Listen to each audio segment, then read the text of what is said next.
అందరికీ నమస్కారం. ప్రకాష్ రాజ్. సమాజంలో 99% మంచి వాళ్ళు, గౌరవంగా బతికేటోళ్ళు ఉంటారు. 1% ఎదవలు, పనికిమాలిన ఎదవలు. ఈ 99% గౌరవంగా బతికేటోళ్ళని కించపరిచే విధంగా, డిస్టర్బ్ చేసే విధంగా, వాళ్ళని ఎప్పుడూ ఎలాగా ఇబ్బంది పడేలాగా చేయాలనుకునే వాళ్ళు ఉంటారు.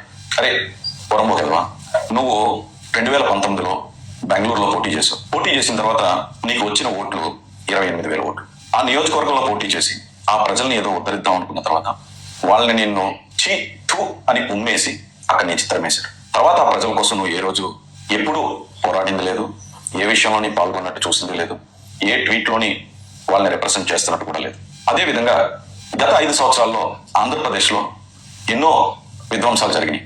నువ్వేం చేసావు? ఎవరో ఎన్నో హిందూ గుళ్ళని పడగొట్టేస్తున్నప్పుడు, లేదా కల్తీ మందు తాగేసి చచ్చిపోతున్నప్పుడు, ఒక దళితుడిని చంపి డోర్ డెలివరీ చేసినప్పుడు ఎప్పుడూ నువ్వు జస్ట్ ఆస్కింగ్ అనేది పదమే ఎత్తలేదు. మరి అప్పుడు ఏం కింగ్ చేస్తున్నావు? నువ్వు ఎరా చెప్పరా ఎదవా, పొరంబోకి ఎదవా, సన్నాసి ఎదవా, నిన్నే అడుగుతున్నాను. మా అధినేత పవన్ కళ్యాణ్ గారు ఒక సొసైటీలో ఉండే వాళ్ళని, మంచి వ్యక్తుల్ని, అంటే సొసైటీలో ఎక్కువ మంది, సమాజంలో బతికే ఎక్కువ మంది మీలాంటి ఎదవలు ఇబ్బంది పెడుతున్నారు అని చెప్పి వాళ్ళని ఇబ్బంది పెట్టకుండా, మీలాంటి ఎదవలు, పొరంబోకి ఎదవలు, ఈ 99% సమాజంలో బతికేటోళ్ళని గౌరవంగా బతకనివ్వకుండా ఇష్టం వచ్చినట్లు నోటికి వచ్చినట్టు మాట్లాడుతాం.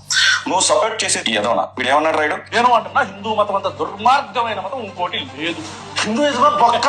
నేను దేశభక్తుడిని కాదు, నాకు దేశం అంటే భక్తి లేదు. మీరు కరెక్ట్ గానే ఉంటున్నారు. నాకు దేశం అంటే భక్తి లేదు, నేను దేశభక్తుడిని కాదు.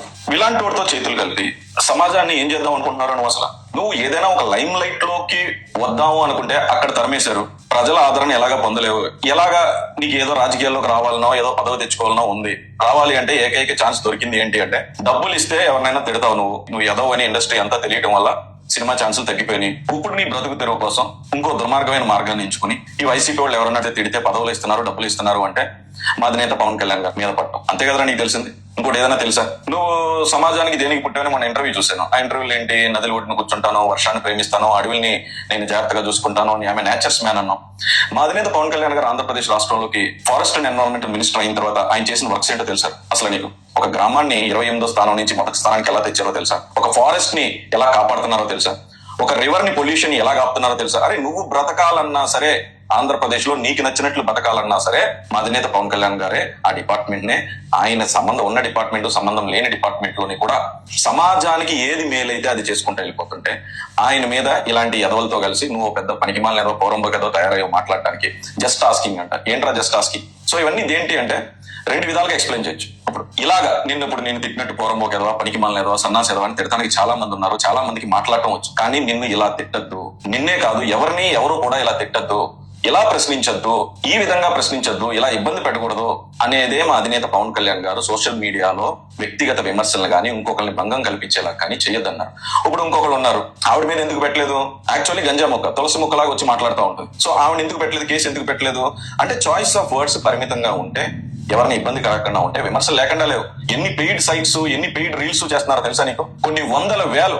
అంటే లిమిట్ దాటిన రోజునే ఇబ్బంది అవుతుంది. ఇలాగా దేశద్రోహులు అంటే నీకు చిన్న ఎగ్జాంపుల్ చెప్తున్నాను. నువ్వు ఎటువంటి ఎదవో చెప్తున్నాను. ఒక షూలో ఒక గుండెసూది వేస్తే అది పెద్ద కేసా? కాదు కదా.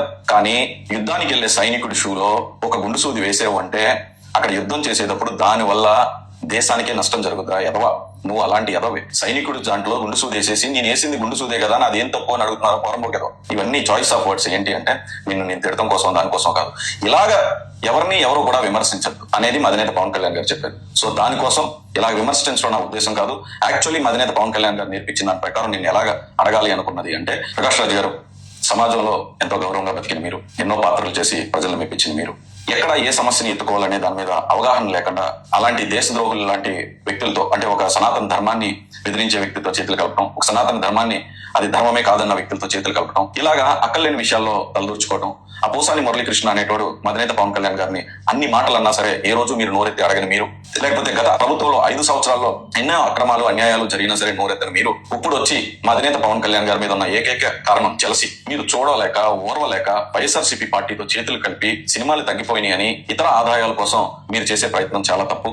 ఇక నుంచి అయినా మా అధినేత పవన్ కళ్యాణ్ గారి గురించి, సమాజానికి ఎంతో మేలు చేస్తున్న వ్యక్తి, మధ్యతరగతి కుటుంబాల నుంచి వచ్చిన వాళ్ళకి రాజకీయాన్ని దగ్గర చేసిన వ్యక్తి, అడవుల్ని కాపాడే వ్యక్తి, ఒక నదుల్ని కాపాడే వ్యక్తి, ఒక పర్యావరణాన్ని కాపాడే వ్యక్తి, పంచాయతీ రాజ్ని 28వ స్థానం నుంచి మొదటి స్థానానికి తీసుకొచ్చిన వ్యక్తి, రాష్ట్రం అంతా బాగుండాలనే వ్యక్తి, సొంత లాభం కోసం కాదు సమాజ లాభం కోసం పనిచేసే వ్యక్తి. అలాంటి వ్యక్తి మీద మీరు ఇలాంటి ప్రయత్నాలు చేయడం, సోషల్ మీడియా వేదికగా తీసుకుని అక్కర్లేని విషయాల్లో తలదూర్చి ఆస్కింగ్ అనే పేరు మీద మిమ్మల్ని మీరు ఇబ్బంది పెట్టుకుని సమాజాన్ని అంతా ఇబ్బంది పెట్టేలాగా మీరు ఇంకొకసారి ప్రవర్తించాలని మనస్ఫూర్తిగా కోరుకుంటున్నాను. యాక్చువల్ గా నా వర్షన్ ఇది. నేను ఎలా అడగాలి, ఇలా అడగమనే మా అధినేత పవన్ కళ్యాణ్ గారు నేర్పించారు.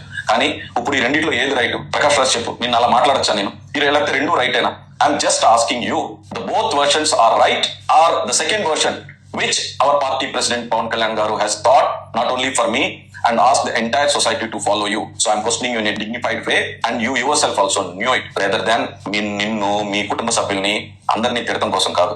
అది రైట్ ఇది రైట్ అంటే నువ్వే చెప్పు. I'm just asking you whether both the versions of questioning you is right or the way which our party president Pawan Kalyan Garu taught us is right. I'm just asking you and I'm expecting your reply. Thank you.